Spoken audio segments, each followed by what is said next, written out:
Joining us now, the New York Times calls her one of the most powerful players in British politics, the First Minister of Scotland, Nicola Sturgeon, who is making her first trip to the United States. It is very nice to meet you. We address our First Minister. First Minister, just Madam stunning results that seem to come out of nowhere the last week. I know that it takes years and years to build something up like that, but it seems that the media just sort of caught attention the last week and said, oh my God.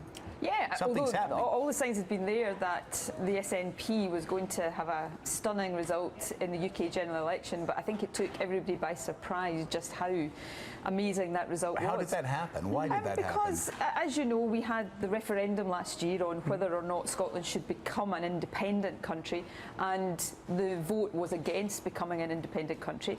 But I think after that, people thought, well, OK, we're still a part of the United Kingdom, but we must have a stronger and more powerful voice in the United Kingdom, and that's why people voted SNP to give us a much louder voice so that Scotland has a much bigger profile, not just at home but in the international stage as well. First Minister, I can't tell you the number of Americans since the UK election who have asked me, does this mean we're going to see an independent Scotland in our lifetimes?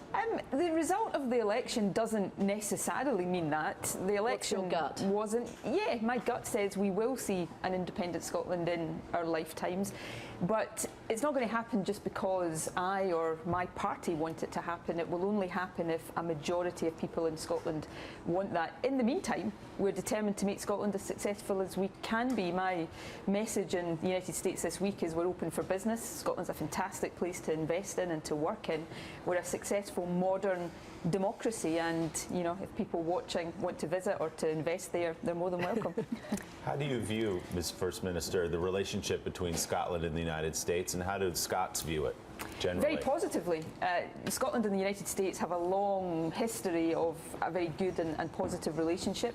The United States is one of the biggest investors in Scotland. Scotland does very well at attracting international investment, and much of that comes from the United States, so that's a very important economic relationship. But there are many people of Scottish descent living in the United States. I think something like 10 million people across the US claim to have a link to Scotland, and there are many people from the US living in Scotland, so there are family links and cultural links as well, and they're really important to us. Obviously the most powerful female politician in the United Kingdom since Margaret Thatcher. I'm sure you have a big portrait of her in your office, right?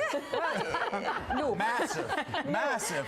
I only say that because it seems like everybody north of London I do say, don't love her as much as... I was brought up to believe you shouldn't speak ill of those no longer with us. So I always try to say something positive, and what I've settled on is Margaret Thatcher was a big motivation for me to get into politics, but to oppose much of what she stood for. I'm looking at everything about you, your work on education, and then it says Sturgeon gets an image makeover. You don't need one of those. Come on, who's saying that? And it's called a soft power look makeover? Yeah. What is this? It's rubbish. It's total rubbish. Well, no, the image makeover happened.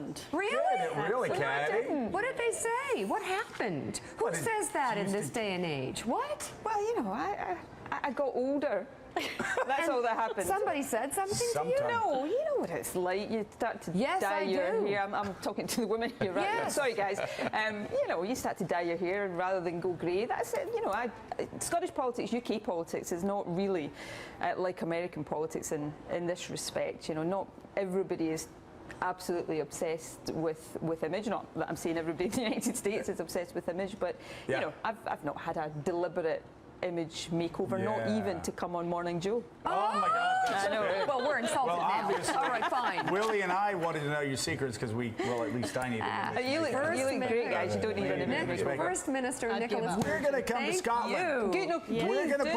We're going to bring Morning Joe to Scotland. Really? Is that a promise? That's a promise. Commitment. I'm going to go out of the studio and announce that to the world. Very excited. You better not be kidding me on here. And the world, we have 74, 75 million people across the world. Excellent. All right, Thank you so much. Coming. Congratulations. Morning Joe. Thank you. We'll be right back.